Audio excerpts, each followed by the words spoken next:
約束は守る。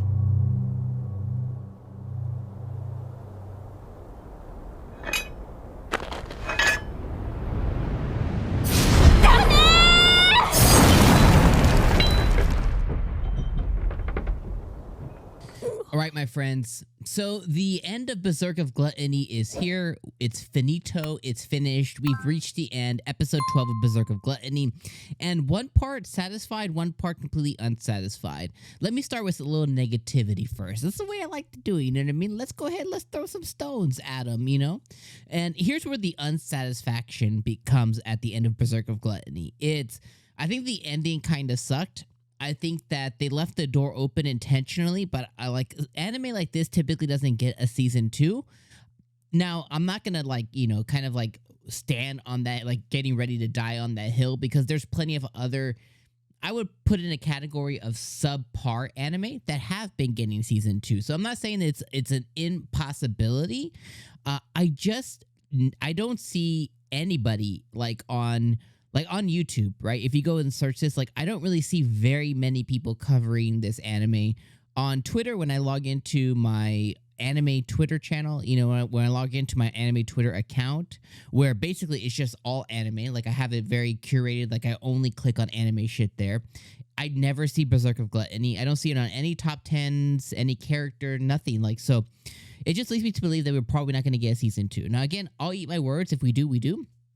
But the unsatisfactory part of it is like when you have certain anime like this that do end up leaving the door open, it just feels unsatisfying. I much rather a better ending that kind of like closes the door but and leaves it peeked open. I think when you have purple hair dude kind of like laughing maniacally and like saying, "Oh, fate, you know, he killed Hado or whatever," I think that's a perfect way to end. But then when we have him finally getting together with Roxy, him realizing that Roxy's his crutch, or not crutch, I should say Roxy's kind of like his savior, the one that's going to kind of like save him from like, you know, the death abyss.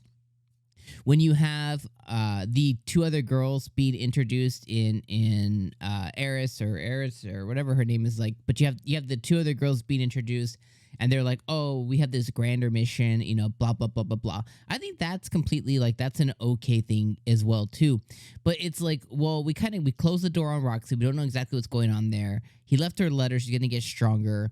Where is he really gonna go? They mentioned the healing of his arm, and they're like, "Oh, you know, magic like that happens to exist."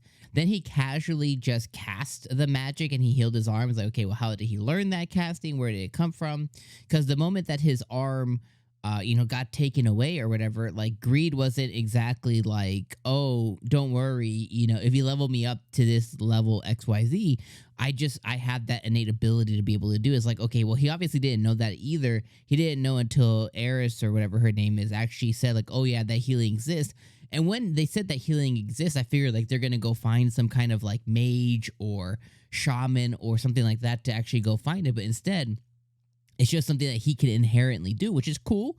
You know, I don't doubt that, you know, some kind of like super healing is something that this OP weapon can do. Like that seems completely okay. But it's just one of those things I was like, okay, too convenient. And I actually didn't even need to see that. They could have just kind of left that, you know, open there too. But then he goes and the girls leave, and then he goes and fights like at the end. So overall, I just feel like super subpar ending. Now, where I was satisfied, so the other part, so that's the unsatisfactory part of it, which I think is like that whole ending just really sucked. But the satisfied part is actually finding where we left off on episode 11 to 12 is his mask breaking, Roxy finally seeing his actual true form, her kind of making peace with who he is, seeing her backstory of like when he was a kid, which leads me to believe again, like, what is their age gap exactly? Because bro was like 8 to 10 there, and she was definitely somewhere in the ballpark of 16, 19, somewhere already. So it's like, what exactly is the age gap there? 5 years, 10 years? Like, what exactly is there for that love to spur? But hey, I won't judge. But we see her backstory and how she viewed the interaction initially with Fate, and I think that was a really cute thing. And then seeing his mask break and seeing her save him, and basically seeing all this other stuff, seeing his gluttony skill actually calm down by the view of her having the girl that he had to say bye to, that was keeping The demons at base say like, "Oh, it looks like you actually found your solace here." I think all of those things were really good. Just the actual ending of it, I don't think was very good, and I was unsatisfied with that part. But I was very satisfied with the before because you guys know if you've been watching my content, I hate the mask part. I thought it was very stupid.